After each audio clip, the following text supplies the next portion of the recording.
Hey guys, what's up? My name is Anthony, and welcome to another edition of B&A Sports Talk.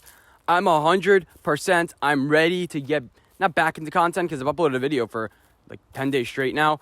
And I've been uploading, I'm not sure if you paid attention to it, these little videos, these shorts, breaking down the MLB. I'm trying to find different creative ways to kind of flex on my channel, kind of make it grow a little bit, kind of change, because there's only so many sports topics I can talk about. And sometimes I do something creative for like the beginning of the video. Like, I feel like that's kind of wasted, you know? And, the Kadarius Toney highlight video, I feel like it's kind of wasted. So I'm going to update those individually on shorts. Give it a chance. Watch it. But today, I am your stockbroker. We are doing Buying It. I think this is only the third time I'm doing it. It's a segment that we do all the time, right? It's just hard to find topics like that are like unique.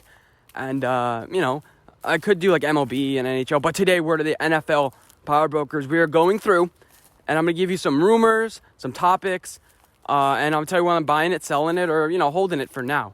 So for the first one, let's kick it off, and we have a minute per segment. Minute on the clock, minute to win it. Is Justin Fields going to start week 1? No, and I don't think he should. Now, what Justin Fields struggled with was processing. I think he's going to do a good job learning in preseason, learning the Matt Nagy offense. That's just a little bit complicated. Mitch Trubisky seemed like he learned it a little bit. Which is good, because we don't think Mitch Trubisky is some sort of like football god as far as knowing the playbook, but he still struggled. There were rumors about him not making the right reads, not doing the right things, but I think Justin Fields is going to be able to do that after a while. But I just think it's going to be the safe way to put Andy Dalton in for the first few games, ease him in, and then after you see Andy Dalton struggling a little bit, you're about to lose your job because this is your last year. You actually made a big move.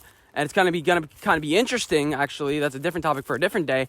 But Justin Fields, big, thick, strong guy. Fans are gonna be clamoring for him by week 4 or 5. You have to answer to the fans.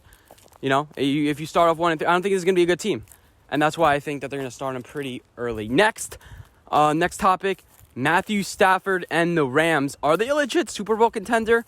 No, I don't think so. A top 5, no, but they're a Super Bowl contender. I'll put them in the Super Bowl because I like Sean McVay. He hasn't had a losing season. Matt Stafford, though, hasn't done anything in the playoffs yet. And I'm taking a look at their weapons. They have Deshaun Jackson, but really, are we relying on Van Jefferson here now? Sean McVay is going to cook up some unique things, but you're relying on a upper 30-year-old tackle here. Robert Havenstein had a good season last year, but I'm taking a look at their offensive line. That's not really that good. It's actually probably worse. People say, the Detroit Lions had a bad offensive line. They really didn't. They actually had a pretty good offensive line, so pretty good foundations with Taylor Decker, their center Frank Ragnow, and but and then the defense with Robert Morris. I'm taking a look at it. I mean, he had some impressive seasons with Tampa, with the Falcons, but he's more like a motivator, I think. I'm not too sure about his abilities. Why wasn't he hired as the head coach of the Falcons if he was so good and he really helped that defense? Why didn't he? And then you got rid of Brandon Staley, and then a couple of corners that now you're not going to have. I think I went over there, but we're moving on swiftly to the next topic. We don't have rules here, do we? Next is Rodgers leaving Green Bay. Eventually, he doesn't like Green Bay. That's clear. He wants to be in California. He's a California kid. But the only problem is there's no available spots. Justin Herbert, Matthew Stafford, these teams already have dedicated roles. So it's going to be hard to replace those guys anytime soon. So he's going to have to find a nice spot. The most ideal landing spot is Miami. That's where I thought Tom Brady would go. He ended up going to Tampa. But he definitely wants out. And mainly because he thinks the GM is incompetent because he brought in a quarterback that he doesn't think can play a lick. That's why Green Bay hasn't traded him yet. Because Jordan Love sucks. I've seen some videos of his accuracy. It's like, come on, he has just a lot of things to work on as far as that goes. I think as far as processing the field and playmaking, he's good. But you have to be able to make the right throws. He struggled his senior year. His junior year, he was actually pretty good. It was about coaching mainly. But the dude's a big project. And Aaron Rodgers, he's not really feeling it. What is he going to go to Denver? I just don't see it happening. Green Bay has a good chance to win this year. It's the next one. Let's move on to the fourth topic. Lawrence, Rookie of the Year. I'm buying it, 100%.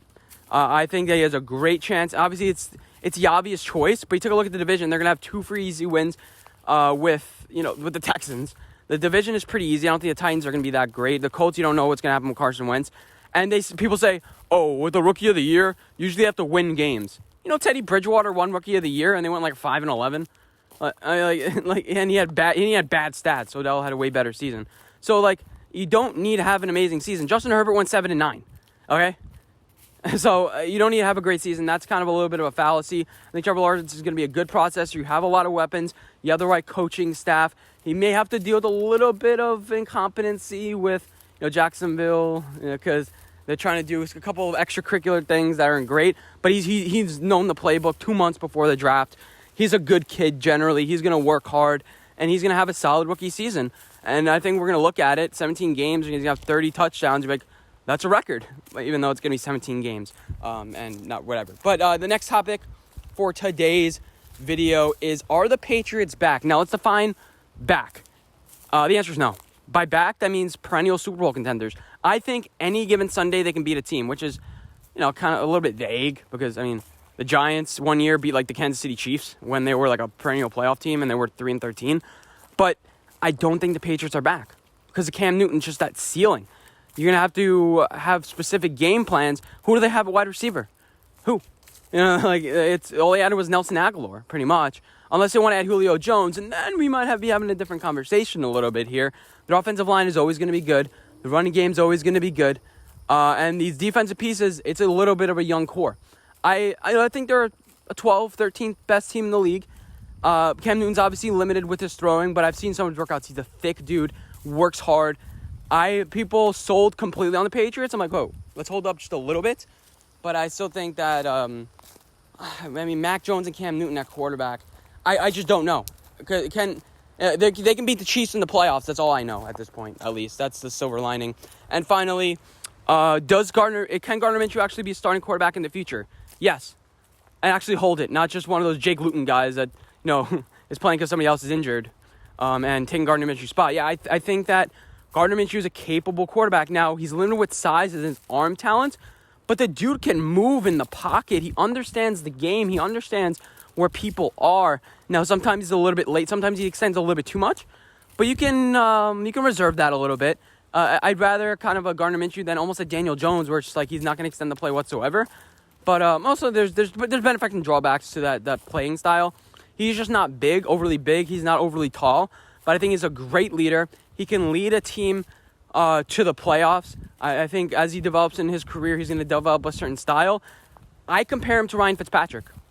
I think he's going to be on some certain teams, and we're going to be like, whoa, Gardner Minshew. It's crazy. I totally forgot about him. And he's kind of stuck in Jacksonville right now. But yeah, I think that's it. I think that was a minute. Hopefully you guys did enjoy this video of buying it. If you have any topics that you want me to do, any other segment ideas, let me know in the comment section down below. If you agree or disagree with any of my takes, think I'm an idiot, think I'm super smart, appreciate it. But hope you guys did enjoy again. I'll see you tomorrow.